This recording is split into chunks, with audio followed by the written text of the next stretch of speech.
안녕하십니까. 알파스트리트 파트너스입니다. 2023년 5월 9일 화요일 마감 시장 보겠습니다. 코스피 지수가 0.13% 빠져서 2510으로 마감을 했습니다. 오늘도 뭐 별로 변화가 없었습니다.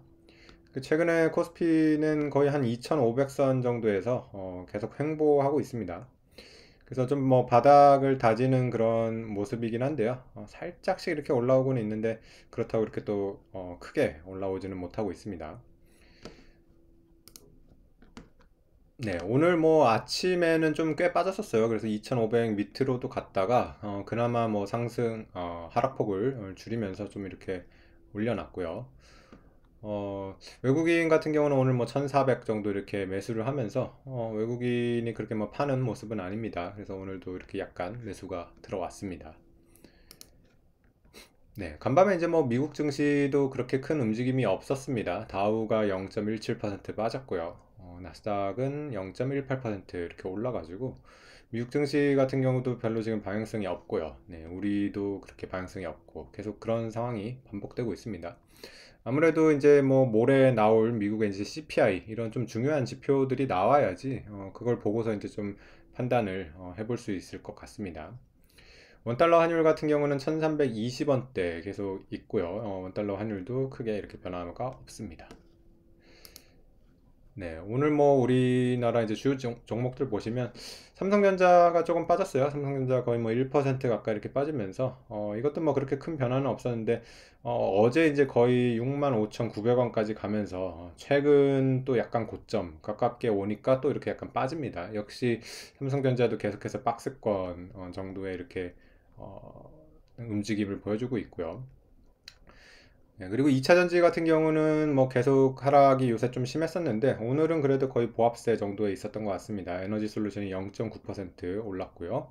SDI는 0.5% 빠졌고요. 그리고 포스코홀딩스는 1.2% 이렇게 올랐습니다.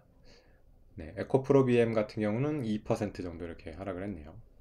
오늘 좀 특징주는 셀트리온이었죠. 셀트리온이 5.8% 이렇게 오르면서 뭐 우리나라 주요 종목 중에서 가장 이렇게 큰 상승을 보여줬습니다.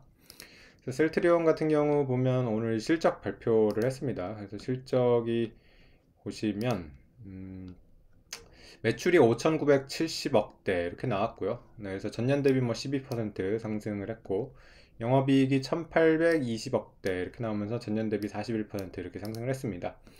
그래서 뭐 요 정도는 컨센서스 수준이긴 했어요. 그래서 컨센서스랑 뭐 매출 거의 똑같이 나왔고요. 영업이익은 컨센서스보다는 조금 안 좋게 나왔습니다.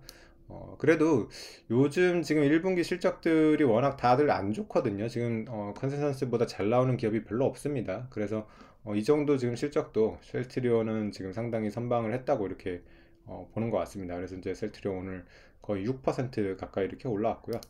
그리고 셀트리온 주가 자체도 지금 부담스럽지가 않습니다. 뭐 떻게 보면 이렇게 좀 저점대에서 계속 오래 이렇게 머물고 있는 모습이라서 상당히 바닥권에 있다고 이렇게 볼 수가 있습니다. 그래서 실적이 2분기, 3분기 이렇게 가가지고 계속해서 좋아지는 모습이 나온다면 셀트리온도 좀 크게 올라갈 수 있는 주식 중에 하나가 아닐까, 그런 생각은 듭니다.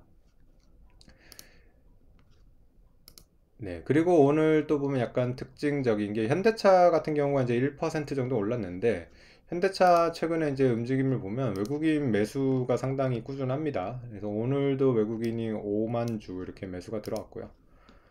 최근 매매 동향 보면 외국인 매수가 상당히 꾸준히 이렇게 계속 들어오고 있습니다. 그래서 현대차 같은 경우도 수급적으로 되게 좋은 모습을 보여주고 있어가지고 지금 보면 삼성전자랑 현대차 둘 다 수급이 좋거든요. 그래서 외국인이 상당히 모아가고 있는 그런 지금 주식인데 우리나라 지금 대표 종목이란 말이죠. 그래서 삼성전자, 현대차 이런 종목들이 만약에 좀 크게 올라온다고 하면 코스피 지수가 상당히 위로 갈 수 있는 그런 가능성도 있거든요. 그래서 어쨌든 수급상으로 뭐 수급이 절대적이진 않겠습니다만은 수급상으로 어쨌든 외국인이 계속해서 모아가고 있다는 거.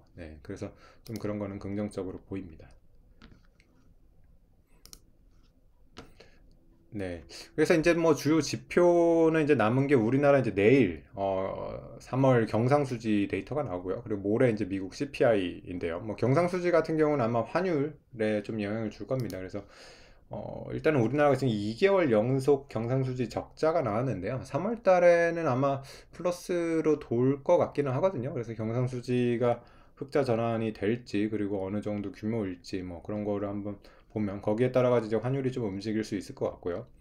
그리고 뭐 미국 CPI, 네, 무조건 낮게 나오는 게 좋죠. 그래서 지금 컨센서스가 거의 5.0, 거의 똑같이 나오고 있는데 좀 낮게 나왔으면 좋겠네요. 그래서 CPI 같은 경우가 낮게 나와가지고 좀 물가 상승, 그런 연준 금리에 대한 부담 이런 거를 좀 덜어줄 수 있는 그런 결과가 나오면 좋을 것 같습니다. 네, 오늘 시장은 여기까지 하겠습니다. 감사합니다.